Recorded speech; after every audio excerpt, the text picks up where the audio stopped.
Assalamualaikum warahmatullahi wabarakatuh. Perkenalkan, nama saya Aulia Febriana. Saya dari Fakultas Ekonomi dan Bisnis, Prodi Manajemen semester 1. Di sini saya akan menjelaskan tentang UAS aspek hukum dalam bisnis dengan dosen pengampu Bapak Dr. Sugeng Prayitno, SEMM.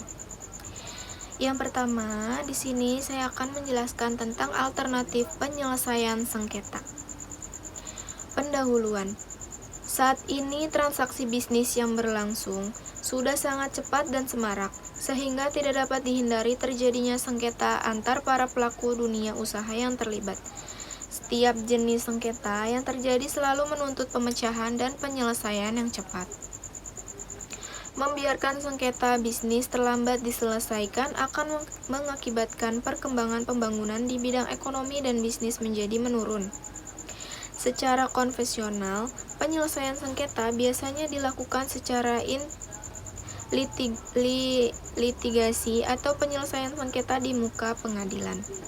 Posisi para pihak yang bersengketa saling berlawanan satu sama lain. Oleh karena itu, penyelesaian bisnis melalui pengadilan sangat tidak efektif dan efisien bagi para pelaku bisnis dan usaha. Selanjutnya, ada arbitrasi. Selain penyelesaian sengketa melalui litigasi sistem peradilan, maka berdasarkan Undang-Undang Nomor 30 Tahun 1999 tentang arbitrasi dan alternatif penyelesaian sengketa yang membiarkan konsultasi, negosiasi, mediasi, dan konsiliasi sebagaimana definisi yang diberikan dalam Undang-Undang Nomor 30 Tahun 1999, maka peradilan umum yang berdasarkan pada perjanjian arbitrasi yang dibuat secara tertulis oleh para pihak yang bersengketa. Arbitrasi terjadi karena adanya kehendak para pihak untuk menyelesaikan setiap perbedaan pendapat, penyelisihan umum, maupun sengketa yang terjadi di antara mereka melalui lembaga arbitrasi di luar lembaga peradilan dan dibuat secara tertulis dalam suatu klausula arbitrasi dalam perjanjian pokok. Sebelum perselisihan atau sengketa lahir maupun dalam bentuk perjanjian arbitrasi tersendiri setelah sengketa timbul. Dalam ketentuan undang-undang tersebut, kata antara lain sebagai alasan yang dapat membatalkan keputusan arbitrasi dalam praktik hal tersebut dimanfaatkan oleh para advokat dan hakim sebagai celah untuk mencari alasan tambahan bagi pembatalan putusan arbitrasi. Misal, alasan bahwa putusnya arbitrasi tersebut bertentangan dengan ketertiban umum sebagai upaya menolak pelaksanaan keputusan arbitrasi. Pasal 71 Undang-Undang Nomor 30 Tahun 1999 disebut cara mengajukan pembatalan atas keputusan arbitrasi, yaitu permohonan pembatalan keputusan arbitrasi harus diajukan kepada Ketua Pengadilan Negeri dalam waktu paling lama itu 30 hari. Terhitung sejak dari hari penyerahan dan pendaftaran keputusan arbitrasi kepada panitia pengadilan negeri, kemudian Ketua Pengadilan Negeri menjatuhkan keputusan atas permohonan pembatalan dalam waktu paling lama 30 hari. Terhadap keputusan pengadilan negeri tersebut dapat diajukan permohonan banding ke Mahkamah Agung yang memutus dalam waktu paling lama 30 hari sejak diterimanya permohonan banding. Putusan atas permohonan banding tersebut dijatuhkan oleh Mahkamah Agung dalam tingkat pertama dan terakhir. Khusus untuk pembatalan keputusan arbitrasi internasional, maka pengadilan yang berwenang untuk memutus permohonan tersebut adalah pengadilan di negara manapun keputusan tersebut dijatuhkan. Selanjutnya, ada media dan negosiasi. Media dapat diidentikan sebagai suatu intervensi terhadap proses negosiasi yang dilakukan oleh pihak ketiga yang netral dan tidak memiliki sebagai pihak yang bersengketa, dan bertindak sebagai penengah untuk memfasilitasi agar dapat tercapai suatu kesepakatan sebagai upaya penyelesaian sengketa. Mediator mengarahkan jalannya negosiasi, tetapi tidak mempunyai kewenangan untuk membuat keputusan atas masalah yang menjadi pokok sengketa. Keberhasilan suatu negosiasi tergantung apakah negosiator secara umum, secara langsung, atas nama pribadi atau ia bertindak sebagai wakil atau penerima kuasa. Apabila negosiator adalah pihak yang bersengketa sendiri maka pihak dapat mengambil keputusan lebih cepat karena tidak diperlukan lagi konsultasi dengan pihak lain, sedangkan kelemahannya adalah tidak adanya kesempatan untuk mengulur waktu atau mundur karena posisinya mereka berlangsung bertatap muka. Selanjutnya, ada penyelesaian sengketa secara khusus. Penyelesaian perselisihan lingkungan hidup di luar pengadilan diatur dalam Pengaturan Pemerintah atau PP nomor 54 tahun 2000 tentang Lembaga 6 Penyedia Jasa Pelayanan Penyelesaian Sengketa Lingkungan Hidup di luar pengadilan sebagai pelaksanaan Undang-Undang nomor 23 tahun 1997 tentang Pengelolaan Lingkungan Hidup dan Undang-Undang nomor 30 tahun 1999 tentang arbitrasi dan alternatif penyelesaian sengketa dalam bidang lingkungan hidup. Para pihak bersifat sukarela pada dasarnya jika para pihak telah memilih untuk melakukan penyelesaian sengketa melalui proses di luar pengadilan, maka para pihak tidak dapat lagi untuk memilih penyelesaian melalui pengadilan. Kecuali upaya menyelesaikan perselisihan di luar pengadilan setelah dinyatakan tidak berhasil secara tertulis oleh salah satu atau kedua belah pihak dalam sengketa.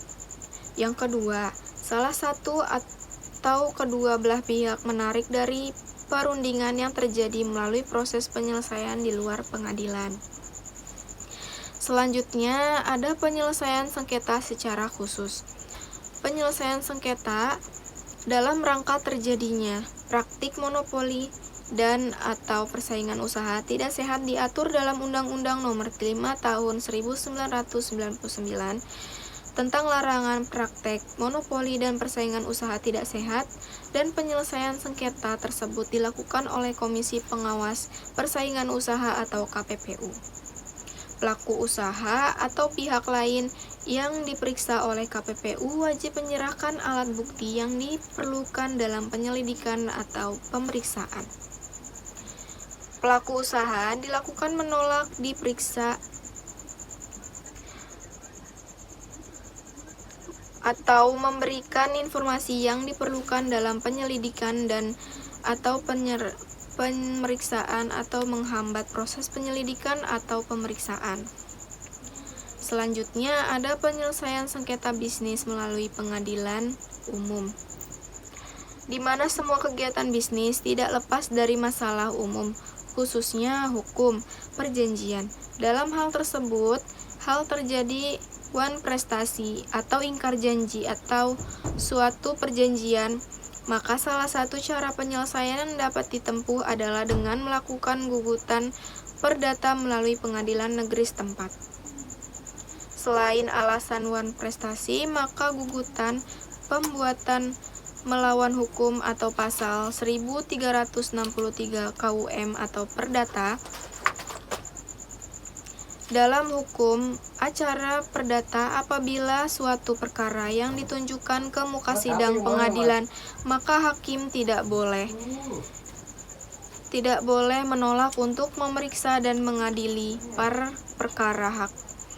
perkara tersebut dengan alasan bahwa hukumnya tidak atau kurang jelas. Kalau sekiranya hakim tidak menemukan hukum dalam masyarakat, dalam nasabah gugutan perlu melebihi dahulu diketahui perbedaan antara gugutan dengan permohonan. Perbedaannya adalah bahwa dalam perkara gugutan ada suatu sengketa yang diselesaikan dan diputuskan oleh pengadilan. Sedangkan dalam perkara yang disebut dengan permohonan maka tidak ada sengketa. Dalam hal permohonan maka hakim hanya sekedar memberi jasa-jasa seperti sebagai seseorang tenaga, usaha negara atau mengeluarkan penetapan yang lazim disebut keputusan deklaratoire. Yang pertama, ada pihak-pihak yang berperkara. Pada atasnya setiap orang boleh memperkara di depan pengadilan, kecuali orang yang belum dewasa atau orang yang sakit ingatan. Bagi orang yang belum dewasa harus diwakili oleh orang tua atau walinya, sedangkan bagi yang sakit ingatan diwakili oleh pengampunya. Suatu badan hukum negara boleh juga menjadi pihak dalam suatu perkara. Di dalam suatu sengketa perdata sekurang-kurangnya terdapat dua pihak, yaitu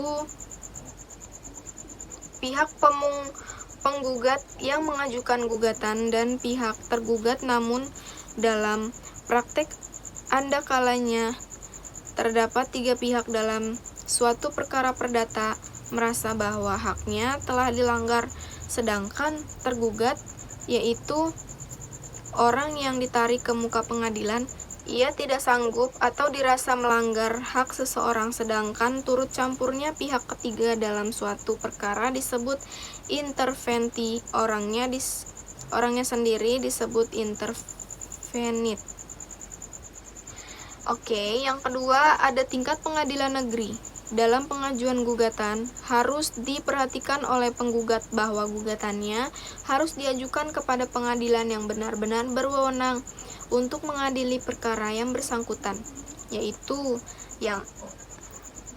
yang pertama ada kewenangan mutlak atau kompetensi absolut, yaitu wewenang badan pengadilan dalam memeriksa jenis perkara tertentu secara mutlak tidak dapat diperiksa oleh badan pengadilan lain, baik dalam lingkungan peradilan yang sama atau pengadilan negeri yang pengadilan tinggi maupun dalam lingkungan peradilan yang lain atau pengadilan dalam negeri dengan pengadilan agama.